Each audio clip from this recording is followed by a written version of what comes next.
Morning all of you. आज का अपना जो टॉपिक है वो है ह्यूमन सर्कुलेटरी सिस्टम।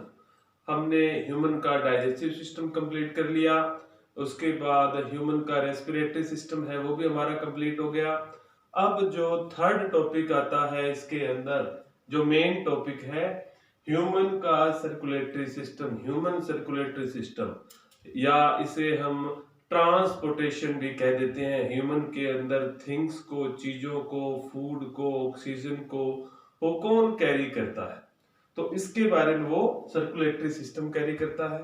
तो ह्यूमन के सर्कुलेटरी सिस्टम के अंदर मेनली दो कंपोनेंट है, एक तो है ब्लड और एक है लिम्फ। Blood and lymph.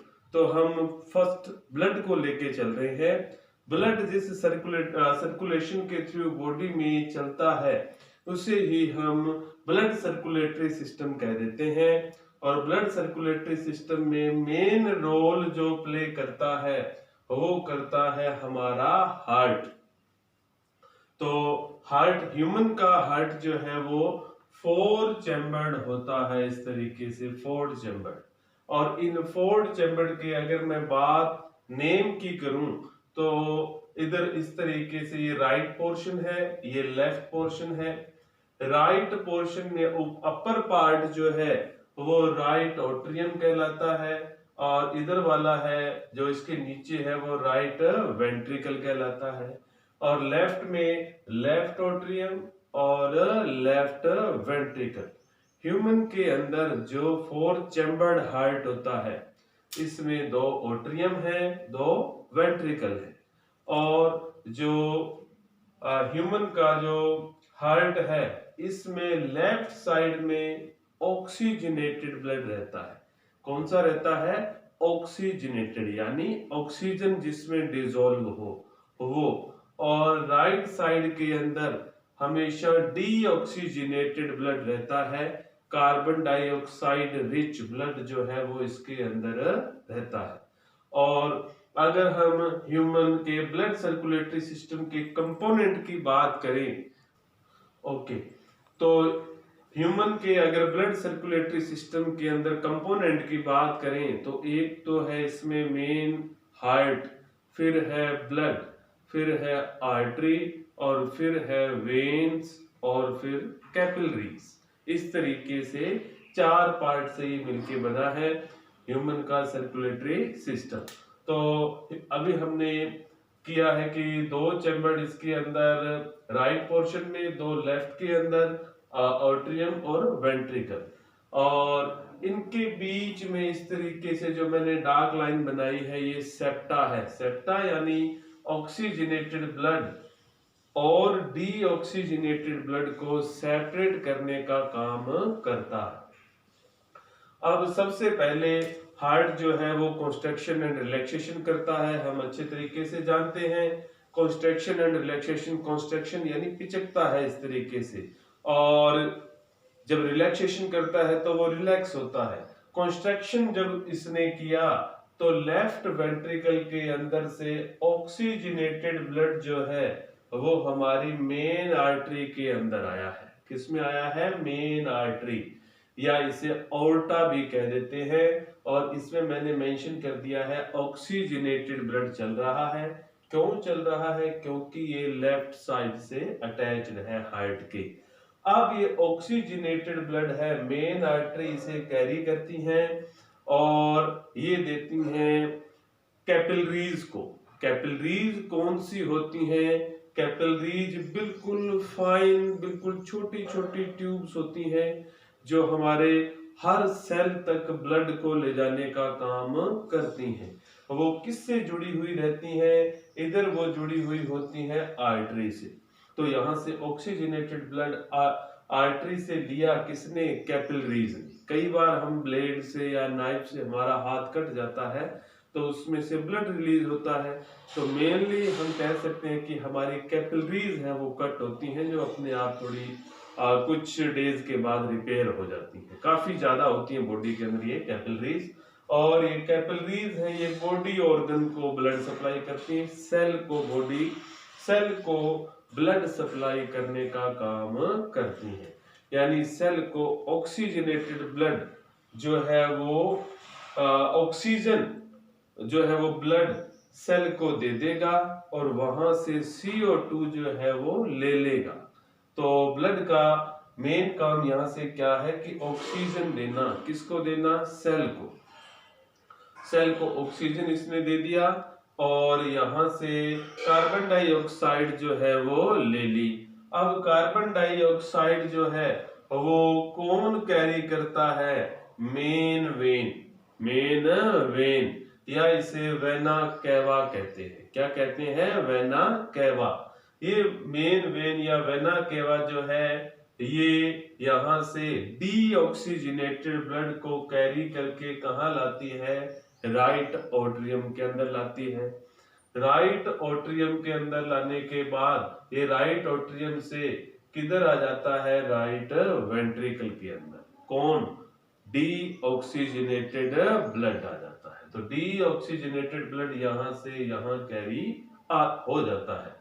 अब यहाँ पे जो वॉल्व प्रेजेंट है V1 एंड V2, यानी V1 और V2 दो वॉल्व है। हार्ट जब कॉन्स्ट्रैक्ट होगा यानी पिचकेगा इस तरीके से तो ब्लड, ये वॉल्व है ये बंद हो जाते हैं और जब हार्ट रिलैक्स करता है तो ऊपर वाले चैम्बर से ब्लड नीचे आ जाता है, वॉल्व खुल जाते हैं। दोबारा हार्ट कॉन्स्ट्रैक्ट होता है तो वॉल्व है वो क्लोज हो जाती है। यानी बैक फ्लो, ब्लड ऊपर ना जाए, इधर आर्टरी के अंदर जाए, इधर अपने कह सकते हैं पल्मोनरी आर्टरी में जाए। अब यहाँ ब्लड डीऑक्सीजनेटेड आ गया है। डीऑक्सीजनेटेड ब्लड राइट वेंट्रिकल से पल्मोनरी आर्टरी के द्वारा, किसके द्वारा? पल्मोनरी आर्टरी के द्वारा ब्लड जो है वो सीधा लंग्स में जाता है। किस में जाता है? लंग्स में। अब ये हमें पता है कि ये कार्बन डाइऑक्साइड रिच ब्लड है तो इसमें से कार्बन डाइऑक्साइड है वो लंग्स को दे दी जाती है और वहां से ऑक्सीजन जो है वो ले ली जाती है। यहाँ डीऑक्सीजनेटेड ब्लड था, यहाँ ये ऑक्सीजनेटेड हो गया है। अब लंग्स से ऑक्सीजनेटेड ब्लड को कौन कैरी करता है? पल्मोनरी वेन कैरी करती है। यानी ऑक्सीजनेटेड ब्लड लेफ्ट ऑट्रियम में लाया, लेफ्ट ऑट्रियम से लेफ्ट वेंट्रिकल में आ गया, वॉल्व के यहाँ से पोर्शन है, पोर है उसके द्वारा, और यहाँ से फिर वही मेन आर्टरी के द्वारा ऑक्सीजनेटेड ब्लड कैपिलरीज को, कैपिलरीज ने बॉडी ऑर्गन को दे दिया। अब ब्लड डीऑक्सीजनेटेड हो गया। डीऑक्सीजनेटेड ब्लड जो है वो मेन वेन के द्वारा राइट ऑट्रियम में आ जाता है। राइट ऑट्रियम से राइट वेंट्रिकल के अंदर, राइट वेंट्रिकल से पल्मोनरी आर्टरी के द्वारा लंग्स में आ जाता है। लंग्स में CO2 रिलीज कर दी जाती है ब्लड में से और ऑक्सीजन है वो कैरी कर ली जाती है। इस तरीके से पल्मोनरी वेन के द्वारा ऑक्सीजनेटेड ब्लड जो है वो लेफ्ट ऑट्रियम में आ जाता है। इस तरीके से ये सर्किल जो है कंटिन्यू चलता रहता है। इसे हम डबल सर्कुलेशन कहते हैं। डबल सर्कुलेशन मैमल्स के अंदर होता है। मैमल्स यानी हम लोग जो है, जो डेवलप्ड एनिमल है, उनमें डबल सर्कुलेशन यानी हार्ट के अंदर 2 बार ब्लड आता है। एक बार यहाँ आया है, एक बार यहाँ, एक बार ऑक्सीजनेटेड, एक बार डीऑक्सीजनेटेड। अब यहाँ 4 चैम्बर्ड हार्ट का भी एडवांटेज है मैमल्स के अंदर। ऑक्सीजनेटेड और डीऑक्सीजनेटेड ब्लड सेपरेट रहते हैं। इससे ऑक्सीजनेटेड ब्लड जो है, ऑक्सीजन रिच ब्लड, जब फूड से या सेल के अंदर जो ग्लूकोज है उससे टकराता है तो एनर्जी बहुत ज्यादा क्या होती है? रिलीज होती है। इससे हम अपनी बॉडी को के ऑर्गन भी चला पाते हैं। इसके अलावा हम ये कह सकते हैं कि ऑर्गन भी चला सकते हैं, बॉडी को हम वार्म भी रख सकते हैं, गर्म भी रख सकते हैं, जिससे हम वार्म ब्लडेड एनिमल कहलाते हैं। अब बात आती है कि इसको हम जो हमारा सर्कुलेटरी सिस्टम है, इसमें ब्लड है, मेन ब्लड है। अब ब्लड के फंक्शंस क्या हैं? ब्लड यहाँ हम देख रहे हैं कि ब्लड ऑक्सीजन को कैरी कर रहा है। इसके अलावा ब्लड फूड को कैरी करता है। इसके अलावा ब्लड के अंदर अलग अलग कंपोनेंट होते हैं, red blood carpals, white blood cells, platelets, plasma. इनके भी अलग अलग काम हैं। जैसे व्हाइट ब्लड कार्पल्स है वो इम्यूनिटी को डेवलप करता है। प्लेटलेट्स जो है वो हमारे कोई भी हाथ पे या कहीं पे भी कट लग जाता है तो ब्लड फ्लो होता है, उसको रोकने का काम करता है। अब बात आती है इसके अंदर कि हम ब्लड प्रेशर, ये प्रेशर के साथ रिलीज होता है, ब्लड प्रेशर को हम कैसे मेजर कर सकते हैं? तो ब्लड प्रेशर को मेजर करने के लिए हम एक इंस्ट्रूमेंट का नाम लेते हैं। उस इंस्ट्रूमेंट का नाम है स्फिग्मोमैनोमीटर। क्या है? स्फिग्मोमैनोमीटर, या इसे कॉमन लैंग्वेज में हम बीपी मशीन भी कह देते हैं। वो दो तरीके का ब्लड प्रेशर मेजर करती है। उसे हम सिस्टोलिक प्रेशर और डायस्टोलिक प्रेशर से के नाम देते हैं। सिस्टोलिक प्रेशर कौन सा होता है? वो मैक्सिमम प्रेशर है जो आर्टरी पे लगाता है कौन? ब्लड। जब ब्लड यहाँ से रिलीज होता है, एक प्रेशर के साथ रिलीज होता है, आर्टरी पे बहुत ज्यादा प्रेशर लगता है, उसे हम क्या कहते हैं? Systolic pressure. ये कंस्ट्रक्शन के टाइम लगता है।